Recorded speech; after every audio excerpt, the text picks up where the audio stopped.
Hello and hi everyone, നമസ്കാരം and welcome to reaction by രഞ്ജുളിക്കൽ. എല്ലാവരും സുഖമായിരിക്കുന്നു എന്ന് വിശ്വസിക്കുന്നു. സിനിമ താരമായ വിൻസി അലോഷ്യസ് ഒരു പരാതി ഉന്നയിച്ചിട്ടുണ്ടായിരുന്നു. സഹപ്രവർത്തകനായിരുന്ന ഒരു നടൻ എന്ന് പറഞ്ഞിട്ട് ആദ്യം തുടങ്ങിയത് ഒരു സിനിമയുടെ സെറ്റിൽ വെച്ച്, സൂത്രവാക്യം എന്ന സിനിമയുടെ സെറ്റിൽ വെച്ച് അവർക്കെതിരെ അപമര്യാദയായിട്ട് പെരുമാറി എന്ന് മാത്രമല്ല, ആ സിനിമയിൽ വെച്ച് അയാൾ വായിൽ വെളുത്ത നിറമുള്ള ഒരു പൊടി തുപ്പുന്നത് കണ്ടു, മയക്കുമരുന്ന് ഉപയോഗിക്കുന്നത് കണ്ടു എന്ന രീതിയിലാണ്. അത് മറ്റൊരു പരിപാടിയിൽ വെച്ച് പറഞ്ഞതാണ്. പിന്നീട് അത് വിവാദമായി, പിന്നീട് അത് വെളിപ്പെടുത്തലായി. അത് ആരാണെന്ന് പറയുന്ന ഒരു സാഹചര്യം ഉണ്ടായിരുന്നില്ല. അതിനുശേഷം ഇവര് സിനിമ സംഘടനകളിൽ പരാതി കൊടുത്തിരുന്നു. അങ്ങനെ സിനിമാ സംഘടനയുടെ സജിൻ അന്ത്യാട്ട് എന്ന് പറയുന്ന ഒരു പ്രൊഡ്യൂസർ, ഫിലിം ചേംബേഴ്സിന്റെ സ്ഥാനത്തിരിക്കുന്ന ആളാണെന്ന് തോന്നുന്നു, അതയാള് പേര് വെളിപ്പെടുത്തി മാധ്യമങ്ങളിൽ ഈ പേര് വന്നു. ഇതിനിടയിൽ ഷൈൻ ടോം ചാക്കോ ഹോട്ടലിൽ നിന്ന് ചാടി ഇറങ്ങി ഓടിപ്പോയുള്ള സംഭവങ്ങളൊക്കെ ഉണ്ടായിട്ടുണ്ടായിരുന്നു. ഈ സംഭവങ്ങളൊക്കെ ഉണ്ടാകുമ്പോഴേ നമുക്ക് ഈ വിഷയത്തിൽ ഞാൻ പ്രതികരിച്ചിട്ടുണ്ടായിരുന്നില്ല. പ്രതികരിക്കാൻ പ്രധാനപ്പെട്ട കാര്യം, എനിക്കിത് വിൻസി അലോഷ്യസിന്റെ കാര്യം ആലോചിക്കുമ്പോൾ നമുക്കതിൽ ആശങ്കയുണ്ട്, ദുഃഖമുണ്ട്. കാരണം ഇത്രയൊക്കെ നമ്മുടെ സിനിമാ മേഖലയിൽ എന്തൊക്കെ വിപ്ലവം നടക്കാൻ പോകുന്നു എന്ന് പറഞ്ഞ് ഹേമ കമ്മിറ്റി റിപ്പോർട്ട് കുറുടെയൊക്കെ ചർച്ചയായിട്ടും ഒരു മാറ്റമില്ലെന്ന് ആലോചിക്കുമ്പോൾ നമുക്ക് വിഷമമുണ്ട്. പക്ഷേ എന്നെ അത്ഭുതപ്പെടുത്തിയത് ചില ആളുകളുടെ പ്രകടനമാണ്. പ്രകടനം എന്ന് വെച്ചിട്ടുണ്ടെങ്കിൽ പണ്ടൊക്കെ, അല്ലെങ്കിൽ ഉദയനടനാരം എന്ന സിനിമയിൽ പറയുന്നൊരു കാര്യമാണ്, നല്ല ഈ സിനിമയുടെ മുന്നിൽ നിൽക്കുന്ന നായകന്മാരല്ല, സിനിമയുടെ പിന്നിൽ നിൽക്കുന്ന നല്ല ആളുകളുടെ ഈ തലയാണ് സിനിമയുടെ വിജയം എന്ന രീതിയിലൊരു മെസ്സേജ് ആ സിനിമ കൊടുക്കുന്നുണ്ട്. പക്ഷെ ഇപ്പോൾ മനസ്സിലായി, ഈ ഫ്രെയിമിൽ വന്ന് നിൽക്കുന്ന നടന്മാരല്ല യഥാർത്ഥത്തിലുള്ള നല്ല നടന്മാർ. അത് ഈ സജിൻ അന്ത്യാട്ട്, പിന്നെ സുരേഷ്, പിന്നെ ഉണ്ണിയും, എന്താണ് പേര്, ബി ഉണ്ണികൃഷ്ണൻ, ഇയാളെ പോലുള്ള ആൾക്കാരൊക്കെയാണ് ശരിക്കുള്ള നടന്മാരെന്ന് എനിക്ക് തോന്നുന്നത്. കാരണം എന്താണ് ആവേശം? ഹേമ കമ്മിറ്റി റിപ്പോർട്ട് വന്നപ്പോൾ നമ്മൾ ഈ ആവേശം ഒന്നും കണ്ടില്ല കേട്ടോ. അല്ലെങ്കിൽ ഒരു പ്രമുഖ നടി ആക്രമിക്കപ്പെട്ട കേസിൽ നമ്മൾ ഈ ആവേശം ഒന്നും കണ്ടിട്ടില്ല കേട്ടോ. ആവേശം ഇപ്പോൾ കണ്ടു തുടങ്ങുന്നത് ഇവിടെയാണ്. ആവേശം എന്ന് പറഞ്ഞാൽ അങ്ങനെ കൊടുമുടിയിലാകുന്നു, ഞങ്ങൾ പരാതി സ്വീകരിച്ചു, പരാതി ചോദിച്ചു മേടിക്കുന്ന അവസ്ഥയിലൊക്കെയാണ് നമുക്ക് മനസ്സിലാകുന്നത്. പരാതി മേടിക്കുന്നു, അയാളെ അങ്ങനെ വിലക്കേർപ്പെടുത്തുമോ, നിങ്ങൾ മറ്റൊന്നും പറഞ്ഞു വരരുത് എന്ന രീതിയിലൊക്കെയാണ് പോകുന്നത്. സത്യത്തിൽ ഈ പിന്തുണ എന്തുകൊണ്ട് നേരത്തെ ഉണ്ടായില്ല എന്ന ചോദ്യമാണ്. ഇവിടെ ഇപ്പോൾ ശ്രീനാഥ് ഭാസിയോ അല്ലെങ്കിൽ ഷൈൻ ടോം ചാക്കയോ അല്ലെങ്കിൽ ഷെയ്ൻ നിഗമോ അതുപോലുള്ള ആളുകളല്ല സിദ്ദിഖോ മുകേഷോ മെഗാസ്റ്റാറോ സൂപ്പർ സ്റ്റാറോ ഒക്കെയാണ് ഒരാരോപണ വിധേയരെന്ന രീതിയിലേക്ക് വരുന്നത്. ഇപ്പോൾ നേരത്തെ ചിലർ പറഞ്ഞിരുന്നത് ന്യായീകരണം, ഇതുപോലെ ആരോപണമല്ലേ, തെളിയിക്കപ്പെട്ടിട്ടില്ലെന്നോ. ഷൈൻ ടോം ചാക്കോക്കെതിരെയുള്ള ആരോപണം, ഷൈനെ ഒളിപ്പിക്കലല്ല, ഷൈൻ ചെയ്ത തെറ്റിന് ഷൈൻ അനുഭവിക്കണം. ഷൈൻ മയക്കുമരുന്ന് ഉപയോഗിക്കുന്ന നേരത്തെ പലപ്പോഴും നമ്മൾ വിമർശിച്ചിട്ടുള്ളതാണ്. പുതിയ ഈ നടന്മാർ പലരും ഇതിനെ പ്രൊമോട്ട് ചെയ്യുന്ന രീതിയിലാണ് സംസാരിക്കുന്നത്. പലതും ന്യായീകരണമാണ്. അതുകൊണ്ട് ഷൈൻ്റെ ഭാഗത്ത് ന്യായീകരിക്കാനൊന്നുമില്ല. പക്ഷെ ഇവന്മാരുടെ ആത്തകലാശം ഉണ്ടല്ലോ, അത് കാണുമ്പോൾ അതിനെക്കുറിച്ച് പറയാതിരിക്കാതെ പോയി. ഇവരിപ്പോഴുള്ള നടന്മാർ വരുമ്പോഴേ ആവശ്യം കാണുന്നുള്ളൂ. മറുവശത്ത് വലിയ വലിയ നടന്മാർ അല്ലെങ്കിൽ കടൽക്കിഴവന്മാരൊക്കെയാണ് വന്ന് നിൽക്കുന്നതെങ്കിൽ ഈ ആവേശം നമ്മൾ കാണുന്നില്ല. ഇവരാരും പൊട്ടിപ്പൊട്ട് വന്ന് നമ്മൾ കണ്ടിട്ടില്ല. എന്തിനു പറയുന്നു? ഈ പറയുന്ന സുരേഷ് കുമാർ, സാന്ദ്ര തോമസ് അന്ന് ഈ ഹേമ കമ്മിറ്റി റിപ്പോർട്ട് വരുമ്പോൾ നമ്മൾ പ്രതികരിക്കണ്ടേ എന്ന രീതിയിലൊക്കെ സംസാരിച്ച് തുടങ്ങിയ, കത്തും കൊടുത്തു, അത് പുറത്തു വിട്ടു, അങ്ങനെയുള്ള കുറേ സംഭവങ്ങളൊക്കെ ഉണ്ട്. അച്ചടക്ക നടപടിയൊക്കെ നമ്മൾ കണ്ടതാണ്. ആ ആളുകളൊക്കെയാണ് ഇപ്പോൾ വന്നിരുന്നിട്ട് ഇരകൾക്ക് വേണ്ടി സംസാരിക്കുന്നത്. അത് കാണുമ്പോൾ ഒരു കൗതുകം മാത്രമല്ല, ഇത് പോകുന്ന രീതി നമ്മൾക്കറിയാം. ഇത് എങ്ങും എത്താത്ത രീതിയിലാണ് സിനിമയിലെ പല കാര്യങ്ങളും പോകുന്നത്. വിൻസി അലോഷ്യസിനെ ഐക്യദാർഢ്യം പ്രഖ്യാപനപ്പോൾ തന്നെ, അല്ലെങ്കിൽ ഈ ഷൈൻ ടോം ചാക്കോ പോലുള്ള ആളുകൾ മലയാള സിനിമയിൽ ഈ രാസലഹരി, അതിനെയൊക്കെ ആ രാസലഹരി ഉപയോഗം അവരൊക്കെ ഇതിൻ്റെ ഭാഗമായിട്ടാണ്, അവരൊക്കെ തീർച്ചയായിട്ടും ശിക്ഷിക്കപ്പെടണം. പക്ഷെ അതോടൊപ്പം തന്നെ ഈ നാടകം കണ്ട് നമുക്ക് ചിരിക്കാതിരിക്കാതെ പയ്യ. എന്തായാലും സംവിധായകൻ വിനയൻ ഒരു പ്രതികരണമായിട്ട് വന്നിട്ടുണ്ട് ഫേസ്ബുക്കിൽ. അതാണ് നമ്മൾ റിയാക്ഷൻ എടുത്തിരിക്കുന്നത്. അപ്പോൾ പോസ്റ്റ് ഇങ്ങനെയാണ്: 2010 മുതൽ മഹാനടൻ തിലകനെ സിനിമയിൽ നിന്ന് വിലക്കി മാറ്റി നിർത്തിയത് മയക്കുമരുന്ന് ഉപയോഗിച്ചതിനല്ല, കൂടെ അഭിനയിക്കുന്ന നടിയോട് മോശമായി പെരുമാറിയതിനുമല്ല. ഈ സംഭവം നമുക്കെല്ലാവർക്കും അറിയാമല്ലോ. 2009-2010 കാലഘട്ടത്തിലൊക്കെ സിനിമാ നടൻ തിലകനെ വിലക്കുകയും സിനിമയിൽ നിന്ന് മാറ്റി നിർത്തുകയും അദ്ദേഹം ഒരു ടിവിയിലേക്ക് വന്നിരുന്ന് പറയേണ്ട സാഹചര്യം വന്നു, മാധ്യമങ്ങളൊക്കെ പറയേണ്ട സാഹചര്യം വന്നു. എൻ്റെ ജീവിതം ഇതാണ്, എനിക്ക് ജോലി ചെയ്ത് ജീവിക്കണം, അതിനുള്ള അവസരം തരുമെന്ന് പറയേണ്ട സാഹചര്യം വരെ ഇവിടെയുള്ള ഈ പറയുന്ന മഹാനുഭാവന്മാരുണ്ടാക്കി വെച്ചിട്ടുണ്ടായിരുന്നു. ചില സിനിമാ സംഘടനകൾ മാഫിയയെ പോലെ പെരുമാറുന്നു എന്ന് പറഞ്ഞതിനാണ് ആ മനുഷ്യനെ നമ്മുടെ സിനിമാ സംഘടനകൾ ആത്മരോഷത്തോടെയും ആവശ്യത്തോടെയും ശിക്ഷിച്ചത്. സംഭവം ഈ മാഫിയ എന്ന് പറയുന്ന പ്രയോഗം പിന്നീട് അത് കോക്കസ്, പിന്നെ പവർ ഗ്രൂപ്പ് എന്ന പേരിലൊക്കെ നമ്മൾ ഹേമ കമ്മിറ്റി റിപ്പോർട്ടിൽ കണ്ടതാണ്. ഇങ്ങനൊരു മാഫിയ ഉണ്ട് എന്നൊക്കെ പറഞ്ഞത്. പക്ഷേ അന്ന് അത് വിളിച്ചു പറയാൻ ധൈര്യം കാണിച്ചൊരു നടനായിരുന്നു തിലകൻ. അങ്ങേരെ പുറത്താക്കി നിർത്തി എന്ന് മാത്രമല്ല, അദ്ദേഹത്തിന് വേണ്ടി സംസാരിച്ച സാംസ്കാരിക പ്രവർത്തകരെ പോലും വെറുതെ വിട്ടിട്ടില്ല ഈ സിനിമാ മേഖലയിലെ ആളുകൾ. നാട് മുടിഞ്ഞു പോകുന്നതും മലയാള സിനിമയെ നശിപ്പിക്കുന്നതുമായ ക്രിമിനൽ പ്രവൃത്തിയാണല്ലോ തിലകൻ ചേട്ടൻ അന്ന് ചെയ്തത് അല്ലെ? ആക്ഷേപകരമായ ഒരു ചോദ്യമാണ് വിനയൻ ഉന്നയിക്കുന്നത്. ആ സംഭവം നമ്മൾ നോട്ട് ചെയ്ത് വെക്കേണ്ടതാണ്. MDMA പോലുള്ള രാസലഹരി അതൊരു സാധാരണ ലഹരി പദാർത്ഥം പോലെയല്ല. അതുണ്ടാക്കി വെക്കുന്ന സാമൂഹ്യ വിപത്തിനെ കുറിച്ച് നമ്മൾക്ക് എല്ലാവർക്കും കൃത്യമായ ബോധ്യമുണ്ട്. അത് സമൂഹത്തിനെ നശിപ്പിക്കുന്ന ഒരു സംഭവമാണ്. അതാണ് കൃത്യമായിട്ട് അദ്ദേഹം എടുത്തു പറയുന്നത്. നാട് മുടിഞ്ഞു പോകുന്നതും മലയാള സിനിമയെ നശിപ്പിക്കുന്നതുമായ ക്രിമിനൽ പ്രവൃത്തിയാണല്ലോ ദിലകൻ ചേട്ടൻ അന്ന് ചെയ്തത് എന്ന് അക്ഷയരോട് ചോദിക്കുന്നത്. ഈ വിലക്കിന്റെ വേദനയോടെ തന്നെ ഈ ഭൂമിയിൽ നിന്നും വിടവാങ്ങിയ ആ കലാകാരന്റെ ആത്മാവ് ഇന്നത്തെ മലയാള സിനിമയുടെ അവസ്ഥ നോക്കി പൊട്ടിച്ചിരിക്കുന്നുണ്ടാവും. സത്യസന്ധമായ കാര്യമാണ്. അന്ന് ആ മനുഷ്യൻ മരണപ്പെട്ടു പോകുമ്പോൾ നമ്മൾക്കൊക്കെ അറിയാം ആ വേദന എന്തോരം ഉള്ളിലുണ്ടായിരുന്നു. ഇപ്പോഴും നമ്മൾക്ക് തിലകൻ എന്ന് പറയുന്ന ആ ഒരു നടൻ, ഒരുപക്ഷെ അതിൻ്റെ പരിക്കൻ സ്വഭാവം അല്ലെങ്കിൽ അതിൻ്റെ ഈഗോയിസ്റ്റിക്കായ സ്വഭാവം, ഇതൊക്കെ ആ ഒരു സ്വഭാവം എന്ന നിലയിൽ നമുക്ക് അംഗീകരിക്കാൻ പറ്റില്ലായിരിക്കും. പക്ഷേ ഒരു സിനിമയ്ക്ക് വേണ്ടി നിലനിന്ന ആളെന്ന നിലയിൽ അല്ലെങ്കിൽ സിനിമാ നടൻ എന്ന നിലയിൽ സിനിമ പ്രവർത്തനം എന്ന നിലയിൽ 100% പെർഫെക്റ്റ് ഒരാളായിട്ടാണ് എനിക്ക് തോന്നിയിട്ടുള്ളത്. ഒരുത്തൻ മയക്കുമരുന്ന് അടിച്ചിട്ട് സിനിമാ സെറ്റിൽ വെച്ച് തന്നെ അപമാനിച്ചു, വെളുത്ത പൊടി വാലിൽ തുപ്പുന്നത് കണ്ട് എന്നൊക്കെ പരസ്യമായി പറയാനും അയാളുടെ പേരും സിനിമാ സെറ്റിന്റെ പേരും വരെ എഴുതി സംഘടനകൾക്കൊക്കെ പരാതി കൊടുക്കാനും ധൈര്യം കാണിച്ച ഒരു യുവനടി ഇന്ന് ആ പരാതി പിൻവലിക്കാൻ കാണിക്കുന്ന പെടാപ്പാടും മലയാള സിനിമ നമ്പർ 1 ആണെന്നത് തന്നെ കാണിക്കുന്നതാണ്. ഇപ്പോൾ വിൻസി അലോഷ്യസ് ഈ പരാതി ഇല്ല അല്ലെങ്കിൽ സിനിമയുടെ അകത്തു നിന്നുള്ള അന്വേഷണം മാത്രം മതി, നിയമപരമായ അന്വേഷണം വേണ്ടെന്ന രീതിയിലൊക്കെ പ്രതികരിച്ചിട്ടാണ് ഞാൻ വായിച്ചത്. ആ അവസ്ഥയിലോട്ടൊക്കെ പോകണമെങ്കിൽ ഈ സിനിമയുടെ ഉള്ളിൽ കിടക്കുന്ന കളികളാണ് അത് പുറത്തുകൊണ്ടിരുന്നത്. കാരണം വിൻസി അലോഷ്യസിന് വേറെ വഴിയില്ല.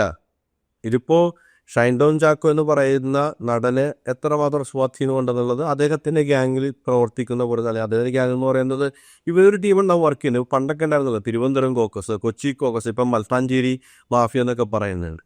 ഇങ്ങനെയുള്ള കുറച്ച് പേരുടെ കയ്യിൽ കിടന്ന സിനിമ കറങ്ങുമ്പോൾ ഭാവി തന്നെ എങ്ങനെ ബാധിക്കും എന്നുള്ള കാര്യത്തെക്കുറിച്ച് തീർച്ചയായും ആശങ്ക വിൻസി അലോഷ്യസിനുണ്ട്. അതുകൊണ്ടാണ് വിൻസി ഇക്കാര്യത്തിൽ എങ്ങും തൊഴാത്ത രീതിയിൽ സംസാരിക്കേണ്ടി വരുന്നത്. അല്ലെങ്കിൽ സിനിമ നടൻ്റെ പേര് പുറത്തുവിട്ട സജ്ജനം തിയേറ്റർ, അതിനെതിരെ ഇവർ സംസാരിക്കേണ്ടി വരുന്നതും. എനിക്ക് ആ പ്രൈവസി സൂക്ഷിക്കേണ്ടതുണ്ടായിരുന്നു. ശരിയാണ്, പരാതിക്കാരുടെ പ്രൈവസി സൂക്ഷിക്കേണ്ടതുണ്ട്. പക്ഷേ സമൂഹത്തിന് തന്നെ മാരകമായൊരു വിപത്തിനെ കുറിച്ചാണ് അവർ സംസാരിക്കുന്ന ബോധം വേണം. അവർ പറയുന്നത് ഈ പറയുന്ന നടൻ മയക്കുമരുന്ന് ഉപയോഗിക്കുന്ന, രാസലഹരി ഉപയോഗിക്കുന്ന അല്ലെങ്കിൽ ഇതുപോലുള്ള മയക്കുമരുന്ന് ഉപയോഗിക്കുന്നത് പ്രോത്സാഹിപ്പിക്കുന്നത്, അതൊക്കെ പേര് പറഞ്ഞ് തന്നെ ചോദ്യം ചെയ്യപ്പെടേണ്ട കാര്യമാണ്. എന്നിരുന്നാൽ തന്നെയും അവരുടെ പരാതിയെ അല്ലെങ്കിൽ അവരുടെ പ്രൈവസിയെ മാനിക്കേണ്ടതുണ്ട്. ശരി തന്നെ. ഇതിനു മുമ്പ് ഇവരെക്കാൾ പ്രഗത്ഭരായ 3 നടിമാർ വിസിൽ ബ്ലോവേഴ്സ് ആകാൻ വന്നതും അവരെ പണിയില്ലാതെ ഭരണത്തെ കയറ്റിയിരുത്തിയതും ഒക്കെ ഈ യുവനടിയും ഓർത്തുപോയി. കാരണം നമ്മൾ കണ്ടിട്ടുണ്ട് പല അവരുടെ പേര് മറന്നുപോയാലും ഇന്ദ്രജിത്ത്, ഗീതു മോഹൻദാസ്. ഒരു കാലഘട്ടത്തിൽ സിനിമയുടെ ലൈം ലൈറ്റിലുണ്ടായിരുന്ന അവരൊക്കെ പിന്നീട് നമ്മൾ കാണുന്നത് സമാന്തര സിനിമയുടെ ഭാഗമായിട്ടാണ്. അല്ലെങ്കിൽ സ്വയം ഏതെങ്കിലും സിനിമ പ്രൊഡ്യൂസർ ചെയ്യുമ്പോൾ ഇടക്ക് മാത്രം കേൾക്കപ്പെടുന്ന പേരായിട്ട് അല്ലെങ്കിൽ ഒരു ഫോർവേഡ് ഗ്രൂപ്പ് എന്ന പേരിൽ മാത്രമായിട്ടാണ് നമ്മൾ കാണുന്നത്. ലൈം ലൈറ്റിൽ നമ്മളൊന്നും അവരെ കാണുന്നില്ല. ആ രീതിയിൽ ഒതുക്കി തീർക്കുന്ന അവസ്ഥ ഇവർക്കും ഉണ്ടാകുന്ന ഭയം കൊണ്ടാണ് ഇവർ ചെയ്യുന്നത്. അതാണ് വിനയൻ എടുത്തു പറയുന്നത്. മലയാള സിനിമയെ രക്ഷിക്കാനായി കൊട്ടിഘോഷിച്ചു വന്ന ഹേമ കമ്മിറ്റി റിപ്പോർട്ടിൽ ശക്തമായ മൊഴി കൊടുത്തവരെന്ന് വാഴ്ത്തപ്പെട്ടവരെ മുഴുവനും സ്വാധീനിക്കാനോ വിലക്കെടുക്കാനോ സാധിച്ചതും അതുവഴി അന്വേഷണത്തെയും കോടതിയൊക്കെ മരവിപ്പിച്ച് നിർത്താൻ കഴിഞ്ഞതും ഒക്കെ ഒരു മഹാനടനം തന്നെയല്ലേ? സത്യമല്ലേ? എന്തായിരുന്നു ഇവിടെ കിടന്നുള്ള പൊട്ടിഘോഷം? അല്ല, നമ്മളനുസരിച്ച് തുള്ളിയേട്ടൻ കേട്ടോ. മലയാള സിനിമയ്ക്ക് പുതിയൊരു വസന്തം വരാൻ പോകുന്നു, പുതിയൊരു മാറ്റം വരാൻ പോകുന്നു എന്നൊക്കെ നമ്മൾ ആഗ്രഹിച്ചു, അതിനുവേണ്ടി സംസാരിച്ചു. പക്ഷെ എന്താ സംഭവിച്ചത്? ഒന്നും സംഭവിച്ചില്ല. എന്നത്തെയും പോലെ പണ്ടത്തെ ചങ്കരൻ തെങ്ങേത്തനെന്ന് പോലെ പണ്ടത്തെ മലയാള സിനിമ അതേ തെങ്ങിൽ തന്നെ നിൽക്കുകയാണ്. ഒരു മാറ്റവും സംഭവിച്ചില്ല. സർക്കാരാണെങ്കിൽ ഇതിഹാസങ്ങൾക്ക് മുന്നിൽ കണ്ണഞ്ചി നിൽക്കുന്നു. കണ്ണഞ്ചി നിൽക്കാന്നല്ല പറയേണ്ടത്. ചില സമയത്തൊക്കെ നമ്മൾ അവർക്ക് വേണ്ടി നിൽക്കുകയാണെന്ന് തോന്നിപ്പോവും. ഹേമ കമ്മിറ്റി റിപ്പോർട്ട് പുറത്തു വരാനുള്ള സമയത്ത് എന്തൊക്കെയായിരുന്നു കോലാഹലം. അത് പുറത്തുവിടാൻ പാടില്ല എന്ന് പറഞ്ഞു, ചില പേജിൽ മറച്ചു വെക്കണമെന്ന് പറഞ്ഞു. എന്നിട്ട് ഈ വിവരാവകാശ കമ്മീഷൻ മറച്ചു വെക്കണ്ട എന്ന് പറഞ്ഞ പേര് വരെ ഞങ്ങൾ മറച്ചു വെച്ച് സഹായിച്ചവരാ. ഒന്നും പറയാനില്ല. പക്ഷേ സത്യത്തെ സ്വർണ്ണപാത്രം കൊണ്ട് മൂടിയാലും അത് പുറത്തു വരുമെന്ന ക്ലീശ വാക്കുണ്ടല്ലോ. അത് ഇനിയിപ്പോൾ ക്ലീശ എന്നല്ല, മലയാള സിനിമയിൽ സ്വർണ്ണപാത്രമൊന്നും വേണ്ട, വെറുതെ ഒരു പ്ലാസ്റ്റിക് പാത്രം ഇട്ട് മൂടിയാൽ മതി, അല്ലെങ്കിൽ ഒരു കരിയില കൊണ്ട് മൂടിയിട്ടാൽ മതി. ഒരു കാറ്റ് വന്നാൽ അല്ല കൊടുങ്കാറ്റ് വന്നാൽ ആ കരിയില അനങ്ങില്ല.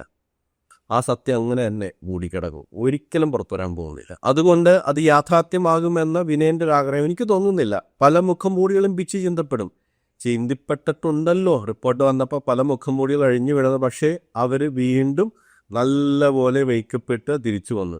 ഇനി ഏതാനും ചില കമന്റുകളൊന്നും. അവസരത്തിന് വേണ്ടി ആത്മാഭിമാനം ആരുടെ മുന്നിലും അടിയുറക്കാൻ തുനിയാതിരുന്ന മലയാള സിനിമയുടെ പെരുന്തച്ഛൻ തിലകൻ ചേട്ടനാണ് ശരി. ആത്മാഭിമാനമുള്ളവരും വ്യക്തിത്വം കാത്തു സൂക്ഷിക്കേണ്ടവരും അദ്ദേഹത്തെ കണ്ടു പഠിക്കണം.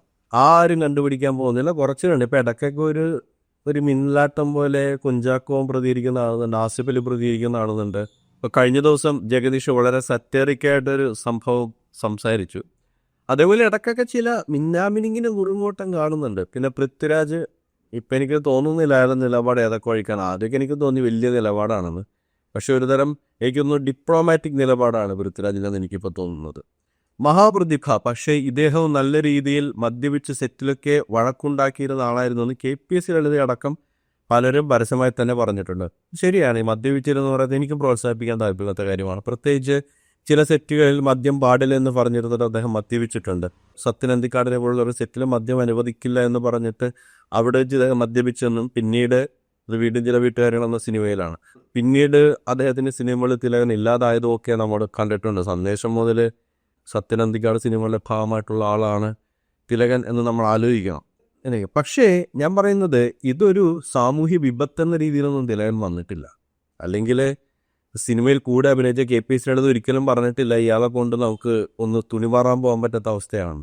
അങ്ങനെ ആരും പറഞ്ഞിട്ടില്ല. സമൂഹത്തിന് തെറ്റായൊരു ഡിറക്ഷൻ തിലകൻ കൊടുത്തിട്ട് നമ്മൾക്കറിയില്ല. പക്ഷെ ഇപ്പോഴത്തെ സിനിമയിൽ നിന്ന് പലപ്പോഴും അല്ലെങ്കിൽ യുവനടന്മാരുടെ ഈ ഇതുപോലുള്ള MDMA പോലുള്ള വിഷയങ്ങൾ ചർച്ചയാകുന്നത് സമൂഹത്തിൽ തന്നെ. കഴിഞ്ഞ ദിവസം ഈ പറയുന്ന ഷൈൻ ടോം ചാക്കോ തന്നെയാണ് പറഞ്ഞത് ഈ കാര്യം. മാധ്യമങ്ങൾ ഈ സബ്ജക്റ്റ് ലൈംലൈറ്റിൽ നിർത്തുന്നതുകൊണ്ടാണ് കുട്ടികൾ MDMAയുടെ പിന്നാലെ പോകുന്നത്. അതുകൊണ്ടല്ല, നിങ്ങളെപ്പിള്ളേർ ഉപയോഗിക്കുന്നതുകൊണ്ടാണ് അതിനെക്കുറിച്ച് ചർച്ചയുണ്ടാകുന്നത്. അതില്ലായിരുന്നെങ്കിൽ വലിയ വിഷയങ്ങളൊന്നും ഉണ്ടാകില്ല. അപ്പോൾ വീണടത്തോടും ഉരുളുന്ന ആ ഒരു സംഭവം അവിടെ കാണിക്കാമെന്നേ ഉള്ളൂ. അദ്ദേഹം ആരാധ്യനായ നടനായിരുന്നു. എനിക്ക് തോന്നിയത് ആ മദ്യപിച്ച് പ്രശ്നം ഉണ്ടാക്കിയ വിഷയത്തിനെ കുറിച്ചാണ് പറയുന്നത്. അടുത്തത്, അതിന് വാതുറന്ന് തൻ്റെ ഇടത്തോടെ സംസാരിക്കുന്ന ഒരുത്തൻ പോലും ഇപ്പം മലയാള സിനിമയിലില്ല. തിലകൻ ഉണ്ടായിരുന്നു. പൃഥ്വിരാജ് ഒരു പരിധി വരെ പറയും. ഇന്റർവ്യൂ എന്ന് പറഞ്ഞ വിവരവും ബോധവുമില്ലാത്ത കുറെ എണ്ണം ചോദിക്കുന്ന വിവരമില്ലായ്മയുടെ കോമാളിത്തരം പറയാനല്ലാതെ എന്തോ അറിയാം. സത്യമാണ് കേട്ടോ. ചില ഇന്റർവ്യൂസൊക്കെ ആകുമ്പോൾ തോന്നുന്നു ചോദിക്കുന്ന ഇന്റർവ്യൂവറും കോമാളിയാണ്. അമ്മാതിരി ചോദ്യം ചോദിക്കുന്നത്. സിനിമയുടെ പ്രൊമോഷനൊക്കെ വന്നിട്ട് ചോദിക്കുന്ന ചോദ്യം കേട്ടിട്ടുണ്ടെങ്കിൽ ഇനി ഇത്തിരി സെൻസിബിളായ ആൾ അപ്പുറത്ത് ഇരുന്നിട്ടുണ്ടെങ്കിൽ അയാളോട് ചോദിക്കാൻ പറ്റുന്ന സെൻസിബിളായ ചോദ്യം ചോദിക്കാൻ പറ്റുന്ന ഒരു ഇന്റർവ്യൂവറെ നമ്മൾ കാണാറില്ല. എല്ലാം കോമാളിത്തരം ചോദിക്കാനോ അല്ലെങ്കിൽ ഈ നമ്മൾ പണ്ടൊക്കെ ക്യാബിന് പോകുമ്പോഴേക്കും ഗെയിംസൊക്കെ നടത്തുമല്ലോ, പച്ച വേണോ നീല വേണോ എന്നൊക്കെ ചോദിക്കണം. അതേപോലെ ഗെയിം നടത്താൻ പറ്റിയ ആങ്കർമാരുണ്ട്. അല്ലാതെ എന്തോ പറയാം. ആസിഫ് അലി അത്യാവശ്യം സംസാരിക്കുന്ന ആളാണ്. ഞങ്ങളുടെ സിനിമ കാണണം എന്ന് മാത്രം പറയും. മാള അരവിന്ദൻ പറഞ്ഞതുപോലെ വളരെ സീസൺഡായ ഒരു നടനാണ് മാള അരവിന്ദൻ. കാര്യങ്ങൾ തുറന്നു പറയുമ്പോൾ സിനിമയിൽ നിന്ന് വിലക്കിയാൽ ഞാൻ നാടകം കളിക്കും, അവിടെയും വിലക്കിയാൽ തെരുവ് നാടകം കളിച്ച് ജീവിക്കും. അങ്ങനെ പറയാതെ ചങ്കൂറ്റം ഉള്ള ആരുമില്ല. പണം മാത്രമല്ല. ഞാൻ വിളിച്ചത് നിർത്തുകയാണ് ഈ കമൻറ്റ് പറയാൻ. കാരണം ഈ കുറച്ചധികം കമൻറ്റുകളുണ്ട്. അദ്ദേഹത്തിൻ്റെയൊക്കെ പോസ്റ്റ് ഒരുപാട് ഒരു കമൻറ്റ് ചെയ്യുമല്ലോ. പക്ഷേ ഈ പറഞ്ഞൊരു കാര്യം ഈ മനോജ് എന്ന വ്യക്തി പറഞ്ഞിരിക്കുന്ന കമൻറ്റ് വെച്ച് ഞാൻ ഈ ഡിസ്കഷൻ നിർത്തുകയാണ്. കാരണം വിൻസി പോലും അവരനുഭവിച്ച വിഷയത്തെക്കുറിച്ച് പറയുമ്പോൾ അതിൽ നിന്ന് വളരെ ഉറച്ച സ്റ്റെപ്പ് വെച്ച് മുന്നോട്ട് പോകാൻ കഴിയാത്തൊരു സാഹചര്യത്തിൽ നിൽക്കുന്നത്. ഈ അവസ്ഥയാണ് വിനയൻ പരിഹസിക്കുന്നത്. ആ അവസ്ഥ സിനിമയിലുണ്ട്. അത് മാറുമെന്നൊരു പ്രതീക്ഷ എനിക്കുണ്ടായിരുന്നു ഹേമ കമ്മിറ്റി വന്നപ്പോൾ. ഇപ്പോൾ വലിയ പ്രതീക്ഷയൊന്നുമില്ല. പിന്നെ ഉണ്ടെങ്കിൽ തന്നെ ഇതുപോലുള്ള നമ്മൾ ഈ സിനിമയിൽ പറയില്ലേ, ചില ചീള് കേസ് പിള്ളേരുടെ അടുത്ത് ഉമ്മാക്കി കാണിക്കാൻ പറ്റുന്ന ധൈര്യമേ ഈ പറയുന്ന സജീവന്തേട്ടനോ അല്ലെങ്കിൽ ഈ പറയുന്ന പ്രൊഡ്യൂസർ അസോസിയേഷൻ, മറ്റേത് മറിച്ചത് ഫെഫ്ക അങ്ങനെയുള്ള സംഘടനയിലെ നേതൃനിരയിൽ ഉള്ളവർക്കുള്ളൂ. പിന്നെ AMM എന്ന് പറഞ്ഞാൽ തിളച്ചു ചാടുന്ന കുറേ ആളുകളുണ്ട്. അമ്മ എന്ന് വിളിച്ചില്ലെങ്കിൽ അവരുടെ ചോരങ്ങട് തിളക്കും. അമ്മ എന്ന് കേട്ടാൽ അഭിമാനപൂരിതമാക വന്തരംഗം, AMM എന്ന് കേട്ടാലോ തിളക്കണം ചോര നമുക്ക് ഞരമ്പുകളിൽ എന്ന് പറയുന്നൊരു സാഹചര്യത്തിൽപ്പെട്ട കുറേ അൻസിവമാരൊക്കെ ഉള്ളൊരു കാലഘട്ടത്തിൽ ഇത്രയൊക്കെ പ്രതീക്ഷിച്ചാൽ മതി. എന്തായാലും എന്താണ് ഇത് കേട്ടിട്ട് നിങ്ങൾക്ക് തോന്നുന്നത്, അല്ലെങ്കിൽ ഈ സംഭവങ്ങളൊക്കെ കാണുമ്പോൾ നിങ്ങൾക്ക് തോന്നുന്നത്, അത് കമൻ്റായിട്ട് രേഖപ്പെടുത്തുക. മറ്റൊരു പ്രതികരണം നമുക്ക് വീണ്ടും കണ്ടുമുട്ടാം. അതുവരേക്കും ബൈ ബൈ, ടേക്ക് കെയർ.